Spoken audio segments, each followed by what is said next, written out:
First at 6, after a tumultuous week full of protests and apologies, State Senator Frank Artiles announces he is stepping down. It is quite the turnaround for the embattled South Florida politician who spent all week insisting he would not resign. But today, the firestorm over his racist and sexist comments would ultimately bring him down. We have team coverage of Frank Artiles' resignation, beginning with CBS 4's Ted Scouten, who is live in Southwest Miami-Dade. Ted? Yeah, Elliot, this was shaping up to get even uglier with a very messy fight looming. But then this morning in a letter to the Senate president, he said his words and actions fell short of what he expects from himself. That's when he apologized and resigned immediately. I extend a heartfelt apology to my colleagues and to all of those I have offended. An apology on the floor of the state Senate was not enough for Senator Frank Artiles to keep his seat after a racist, sexist rant in front of two African-American senators left him an outcast. He sent a resignation letter to Senate President Joe Negron saying in part, "I am responsible, I am accountable, and effective immediately, I am resigning from the Florida State Senate.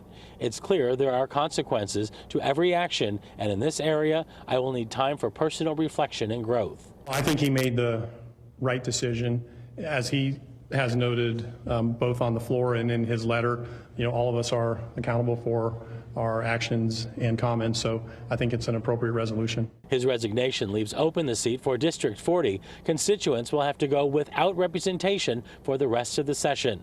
The governor will call for a special election. I'm glad that he has stepped forward, done the responsible thing, and decided to resign. Former state senator Dwight Bullard lost to Artiles in November. While he's contemplating another run, he's not all in yet. I think coordinating with the local party, the state party, to determine who's the best candidate, and so that we don't have a situation where there are too many cooks in the kitchen, if you will. Democrats are hoping to pick up the seat. And we're excited for the people of District 40, who now have the opportunity to elect someone who represents their values. Despite the ugly controversy, Republicans are confident they'll keep the seat in the racially diverse district. And I think the Republican Party is ready to move forward. I know there's going to be a number of candidates that will probably run. There will be a primary election, a general election, and we'll have a new Republican senator in that district. And within the next 2 months, the governor will call for a special election to fill that seat. Some figure that voting can actually take place sometime this summer. Live in Southwest Miami-Dade, Ted Scouten, CBS 4 News. Ted, thank you. The host of Facing South Florida, Jim DeFede, has been following the story all week long. And Jim, the criticism over what happened with Frank Artiles became untenable for him. It really did. What you saw was initially he thought he could survive it, and even some of his allies thought he could if he had acted quick enough early. He didn't. His apology came across insincere because he read it on the floor of the Senate. You don't read an apology. It needs to come from your heart. And then he started to hunker down and started feeling like he was going to fight this, going to hire a lawyer, going to drag other senators down with him. And his friends and colleagues in the Senate and House who are close to him finally just kept telling him, you are not going to be able to survive this. You cannot survive this. You've got to move on.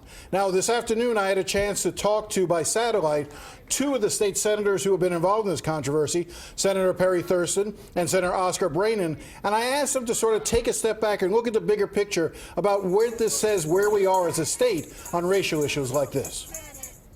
So there's so much going on, and I think it requires us to look at ourselves and see what we're really about. I think that maybe we need to look at this instance where the right thing ended up happening, and I would challenge Governor Scott to do the same when dealing with the state attorney issue in Orlando. I challenge Representative Scott Plankin to do the same thing as he blocks the legislation to allow Mary McLeod Bethune to replace the Confederate general in the statuary hall. I challenge them to take that same moment, turn around, look inside of themselves, and remember what this country is about the inclusiveness, about us being better than the rhetoric that we've been hearing happening. So, Jim, now that he's resigned, how do you see this race shaping up? It's really interesting. This was a seat that Hillary Clinton won by at least 16 points.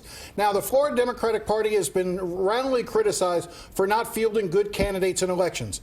There's a new chair of the Florida Democratic Party, Steve Patel. This will be his first real chance to sort of show whether or not the Democrats can compete. You know, if he's able to pick up this seat, then it will say something about the Democrats going into 2018. Republicans are going to fight hard to keep it. There could be a lot of money being spent on a special election this summer in Southwest Dade. And we'll be watching it closely. Jim, thank you.